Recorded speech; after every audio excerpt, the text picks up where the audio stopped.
What's up and welcome. Today I want to show you guys how to make siu mai from scratch.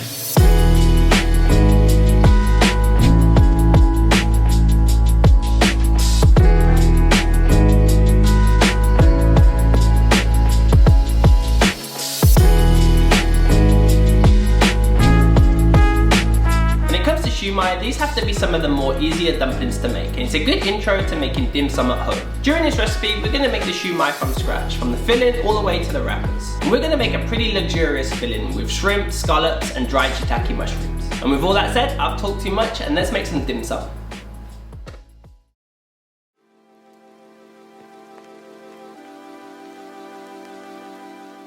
Welcome back everyone, let's make some dim sum.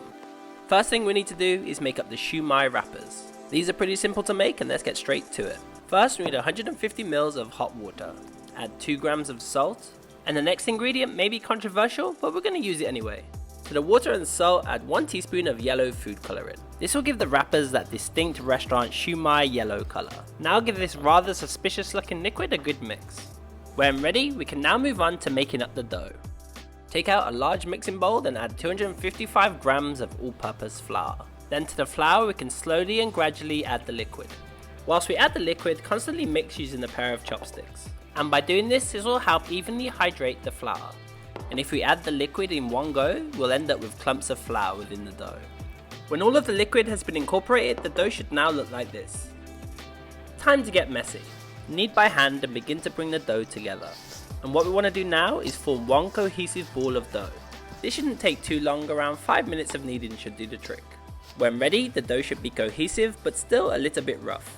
This is totally cool and a little rest will sort this out. Cover and rest for 30 minutes.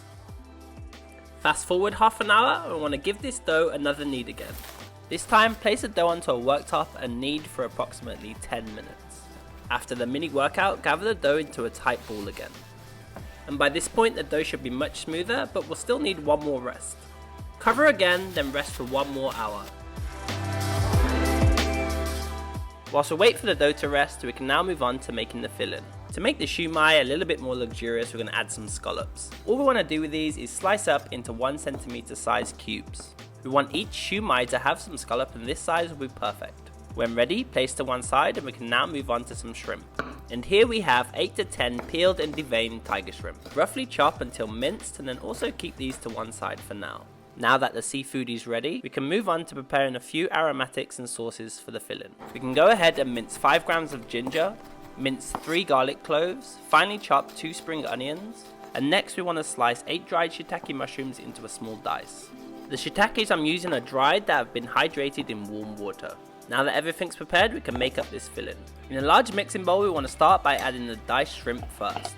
Use a pair of chopsticks and give the prawns a vigorous mix going in one singular direction. The shrimp will become sticky and this will help bind the filling together. To the shrimp, we can now add 250 grams of pork mince, the diced scallops, the shiitake mushrooms, the chopped spring onion, the minced garlic and ginger, 3 tablespoons of light soy, 1 teaspoon of white sugar, 2 tablespoons of rice wine, 3 tablespoons of sesame oil, add 1 whole egg, and finally 1 tablespoon of cornstarch. Whew, that was a lot of ingredients.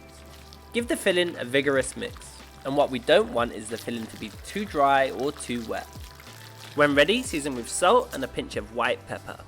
And at this point, the filling is now ready.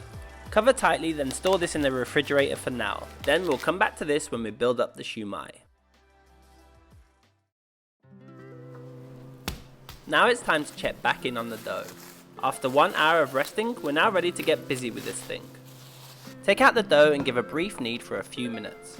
This will spring the dough back into life, then when ready, gather into a tight ball again. Next, divide and cut the dough into 4 equal sized pieces. Cover tightly to prevent them from drying out, then we're ready to work. First, you want to take out one of the pieces of dough and roll back into a ball. Next, flatten with your palm to form a disc. Then roll out the dough briefly into a flat oval shape. You can continue rolling from here to form a sheet of dough, but I'm kind of lazy and going to use a pasta machine. Take out some cornstarch and dust generously on both sides.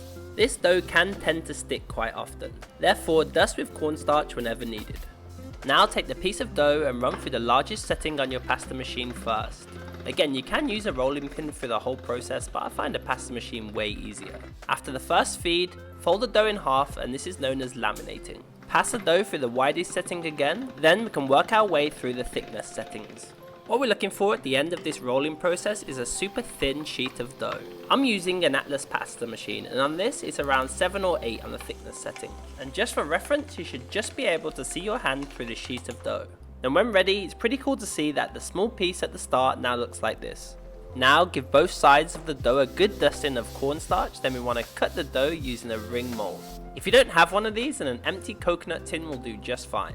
And as for the size, we want these to be slightly smaller than your palm. When cut, remove any of the excess dough, and then we have our wrappers. It's pretty hard to tell on the footage, but we want to make sure these wrappers are super thin. Oh, and as for the excess dough, save this is perfect for noodle soup. Place the wrappers onto a plate dusted with cornstarch, and that's the first batch done. Now we want to repeat these steps for each piece of dough.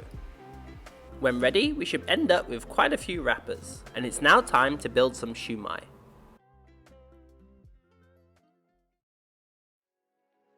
Now it's time for the fun part of this recipe. The best way to make siu mai is to gather a bunch of people to help. Take out a wrapper and add 1 tablespoon of the filling into the center. Continue to add the filling and this will push the wrapper down. Next, using the OK symbol, gather the siu mai from the top using your index finger and thumb. Then continue to add the filling till the siu mai is full to the top. And as for the creases in the wrapper, this will happen naturally as we add more filling. Give the siu mai a quick tidy up, then the first one is ready. I probably made this sound way harder than it is. When it comes to do this, you'll see how easy it is. Place this onto a tray, then repeat this process for all the fillings and wrappers. And by the end of it, we should be left with quite a few siu mai. And all that's left to do now is to cook these things. Pull out your steamer, whatever kind it may be, then line the base with some parchment paper. And I've cut a small hole in the parchment to create airflow.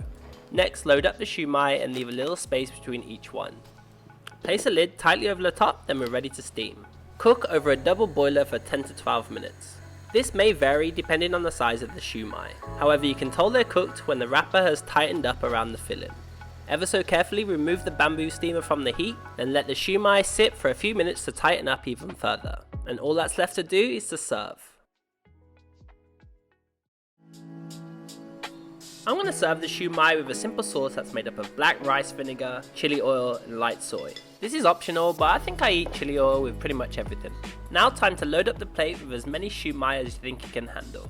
This many will probably be a bit too much for one person, but I'll leave this one up to you. Next I added some ikura, which I had lying around, and this works really well with this type of siu mai if you can get hold of some. Finally, a few micro herbs which I also had lying around, and finally our siu mai is now ready.